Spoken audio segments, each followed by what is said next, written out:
G'day everyone. Today we're going to be talking about acidic clay soil. Let's get straight into it. So what are some of the properties of clay soil?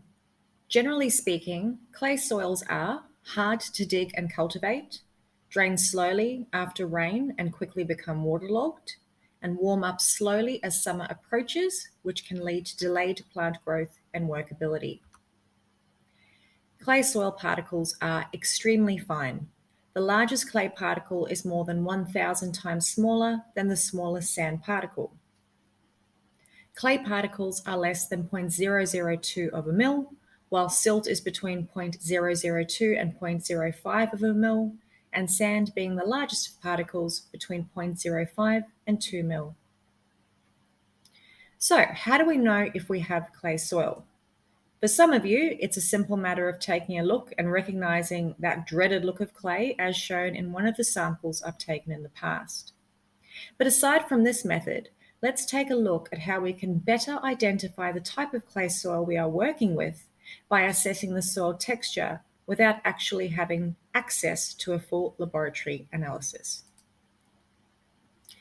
Clay soil feels sticky and is very dense. To determine whether or not you have clay soil, you can conduct a very simple soil texture test at home with no equipment needed. There are many resources on the internet regarding these soil texture tests and how to interpret the results. Just pay attention to the validity of the website and use common sense. One of my favorite resources is the Department of Primary Industries, where I've taken this table from. You can find links to the website at the end of the presentation.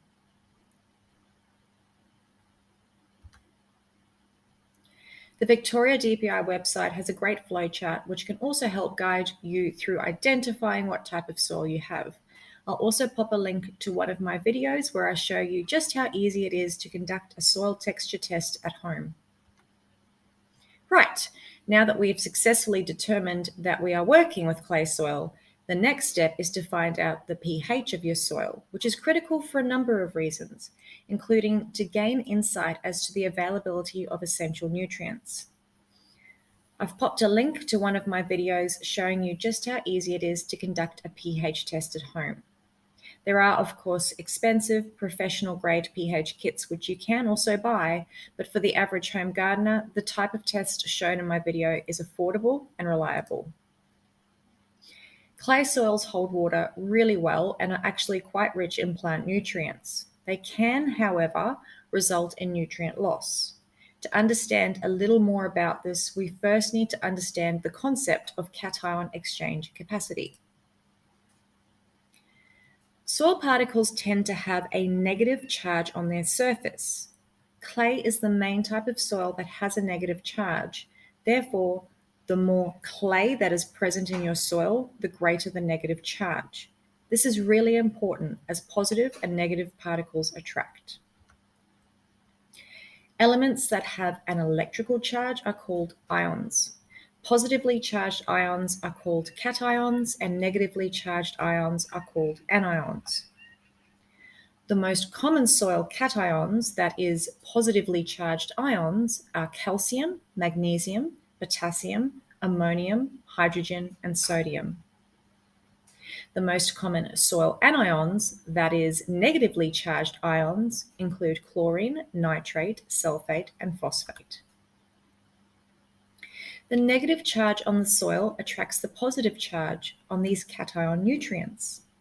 As you can see in this example, we have magnesium, potassium, and calcium, all of which are cations binding to the negative charges in the soil.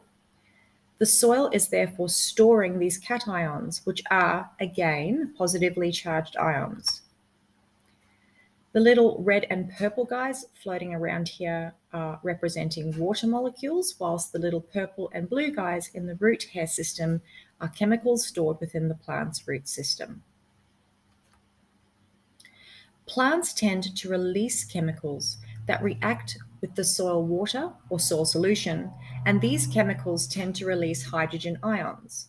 So this chemical reaction with the water tends to release hydrogen ions.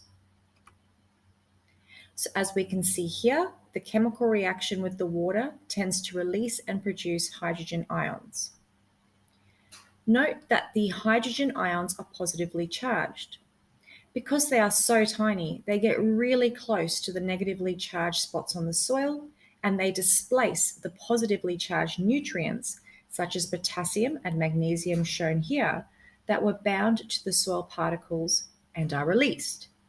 As these cations are displaced and released, this is the process of cation exchange. Now, the root hair is able to rapidly take up these nutrients. And how much of this occurs in the soil and what capacity different soils have to exchange cations is called its cation exchange capacity. And sometimes you might read about the cation exchange capacity of soils, and that really is a measurement of how much mineral nutrients or positively charged nutrients the soil can store and release. Plants respire just like we do, and they burn up sugars in the process. So, when carbon dioxide, as represented by these purple and blue symbols here, is released, plants actually breathe out carbon dioxide during respiration, just the same as we humans breathe out carbon dioxide. And as that carbon dioxide is released into the water, it dissolves and forms a very weak acid called carbonic acid. Carbonic acid causes the production of hydrogen ions. So as the carbon dioxide is released by the plant, it reacts with the water molecules that releases hydrogen ions that once again interact with the cations on the cation exchange complex on the soil, releasing the cations and allowing them to be taken up by the root hair. This is one of the reasons why pH is so important as a determinant of the fertility of the soil. Because the more acidic the soil is, the lower the pH, and the more hydrogen ions there are in the soil solution. The more hydrogen ions there are in the soil solution, the more hydrogen ions there are to interact with the cations on the cation exchange complex, and the more the hydrogen ions and the cations interact. This is so important to understand because it means that some of these nutrients can get lost. While the fact that the soil particles have a negative charge is great in terms of holding on to cations, not all nutrients exist as cations, as I covered earlier.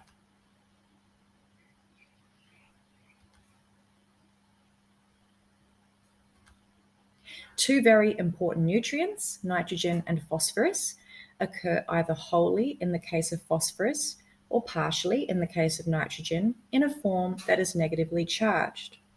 Phosphorus exists as phosphate, and nitrogen exists as ammonium, which is positively charged, and nitrate, which is negatively charged.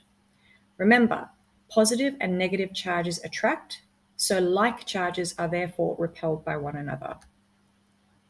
Since like charges are repelled by one another, nitrate and phosphate are actually repelled by the soil particles. So that means they don't bind to the soil particles and they stay in the solution in the soil water.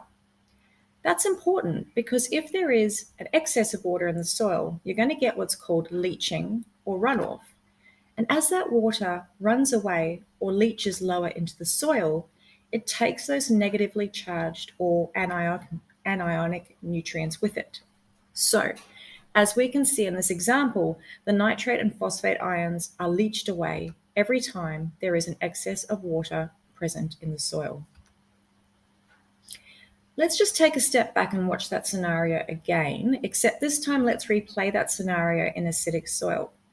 Remember, the more acidic the soil is, the lower the pH, and the more hydrogen ions there are in the soil.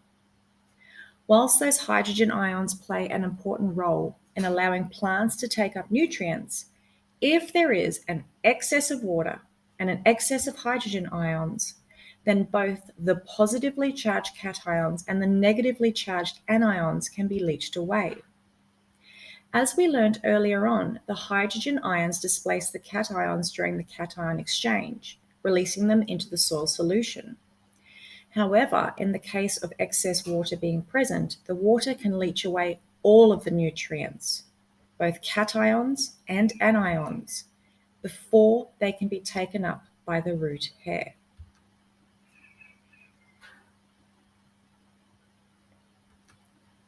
Right, now that we know a little bit more about acidic clay soils, the next question is, where to from here?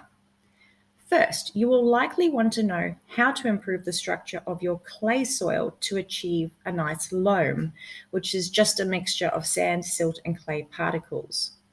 A few do's and don'ts regarding clay soils. Digging in clay soils should not take place if the soil is wet enough to adhere to tools or footwear, because it can lead to a complete breakdown in structure, squashing the clay particles together to form an impermeable barrier to root growth and water. This is especially true of rotary cultivation, where the spinning blades smear the clay particles together.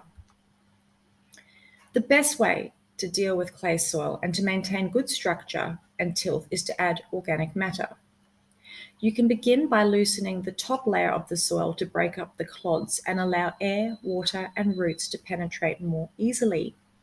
Never over-cultivate the soil, as this will make it prone to compaction and erosion and will also disrupt and harm earthworms and other beneficial organisms. Remember, working with hard clay soil is really hard work and can be very physically demanding. Now that you've loosened the top layer, it's time to add some sand and grit or gravel. These larger particles help to improve aeration and drainage. It's also important to add loads of organic matter, such as compost. The more the merrier. Organic matter helps to boost biological activity, which will play a crucial role in improving clay soils. No, that is not my arm. My arm is not that hairy. Calcium plays an important role in improving clay soil by helping to bond soil colloids, which are clay platelets, together to form crumbs or peds. Again, this helps to improve drainage and aeration. There are many natural forms of calcium you can apply to your garden from your own home, and you can check out some of my other videos which will cover this. You can also buy gypsum, which is just calcium sulfate, to help break up clay and improve soil structure. This will need to be worked into the soil and does take quite a long time to improve heavy clays. There are other ways in which you can improve clay soil, but these are the basics. How you choose to do it will depend on your budget, how much space you have available to you, the size of the area you need to improve, and your overall fitness levels. I think the best tip is to add organic matter. No matter how small your yard is, a worm farm or compost tumbler is a cheap way to make your own compost, which is bursting with life, and why it's known as black gold. If you can make some compost piles, that's even better. Now that we know the basics on improving clay soils, the next question you can ask yourself is, what type of plants do you want to grow? Remember, whilst most plants like a neutral to slightly acidic soil, some plants actually prefer acidic soil, whilst others actually prefer an alkaline soil. Thank you so much for watching. I really hope this video has provided you with a bit more understanding as to the fascinating science behind acidic clay soils. Don't forget to like, subscribe, and hit the notification bell so you don't miss out on any other videos. And happy gardening, everyone.